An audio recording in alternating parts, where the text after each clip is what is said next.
So, okay, so let's talk about Yoda. Yes. I have now. There's been a few different Yodas. Obviously, first of all, most famously, obviously, the guy who originated it, Frank Oz, who, and really, it sounds a lot like he's one of those guys that his stuff sounds familiar, and then you don't even think about it, and then you're like, Piggy and Yoda even sound kind of have kind of like in the same vein. But why you when Frank's still around? Frank, you were Well, doing they, stuff even before Frank stopped. Like you would do stuff, and then Frank would do stuff afterwards. What? I How? would, Why? I've been very lucky. There were a couple guys that did individual projects, between Frank and I, but pretty much everything for 20 some years has been me, with the exception of the two or three times Frank came out of retirement. But so I'm very happy that he decided he didn't want to do it anymore. But Well, um, yeah. no, what happened was, as Frank became a very successful director. He's been nominated, I think, for an Oscar at least once, maybe won one as a director. So And he's such a big. I mean, for you, obviously, it's like a massive, huge for any voiceover actor to oh be yeah, Yoda is like a oh pinnacle of yeah, your career. And this oh guy's such a big absolutely. shot. He's like, I don't need to do that anymore. Yeah, well, no, well, and again, Oh, I no, guess I thanks. can understand that. It's like once you've been nominated for an Oscar as best director, you don't show up the next day to be a voiceover guy for some other director, even if it's your friend George Lucas. It's like I'm sure there's some ego involved there, and probably justified. So he just stopped doing all voiceover work.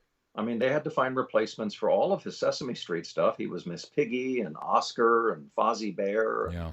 and so they had to find replacements for all of those. Two varying degrees And of success, some of those other ones. But the Yoda, hold on, let's yeah, hear some Yoda. what? Okay.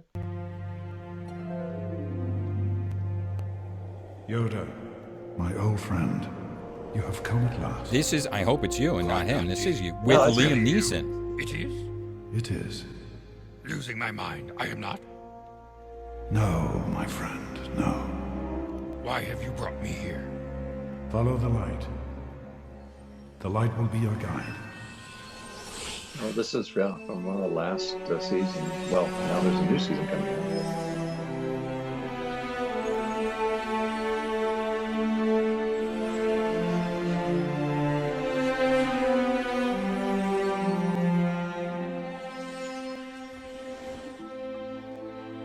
Strong this planet is with the Force. It is one. Wow. Huh. So it's, listen, I grew up, everybody, I mean, who's not dead now, basically grew up on, with Star Wars. So, and, you were saying, well, you were starting, I guess 77 was when the first one came out, and that's when you Yeah, started doing voiceover. So that was yeah. whatever. But now you've got just absolutely iconic voice that, you've taken over for the most part. What, is this a pressure-filled situation kind of thing, or did you just say, "Hey, I'm pretty good at it, so I'll do it. It's fun"? Was this No, kind of laissez-faire or what? I never auditioned for it. It was the very first time I got cast, and as I say, since then, I think I'm the only one that's ever done it other than Frank. It was in the '90s, and Frank was off directing. I think it was Three Men and a Baby in New York City, and there was no technology where you could talk there and record it in L.A.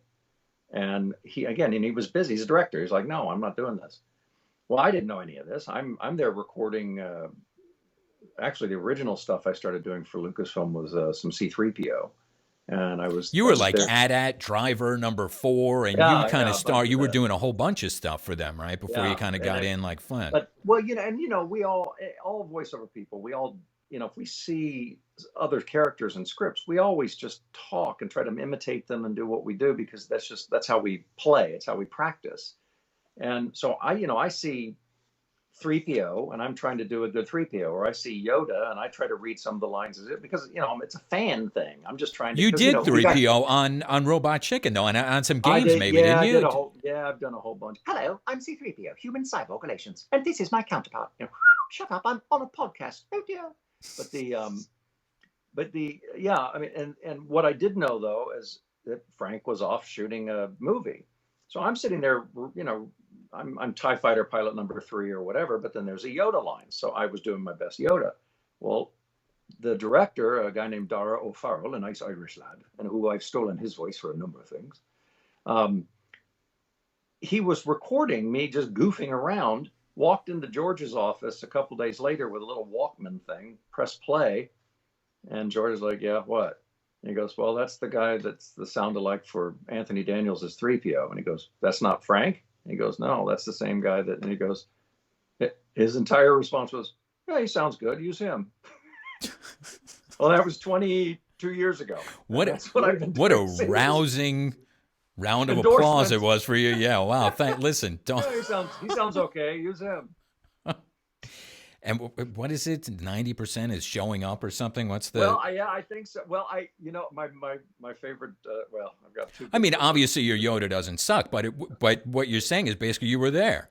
Yeah, and you did it well, and then that was that. If you weren't there, they would have had a whole casting. It would have been a thing. It would have gone to 8,000 actors all over town, and you wouldn't have gotten it. It probably would have been me. It probably would have been someone who did a little bit better than me, because I've heard some.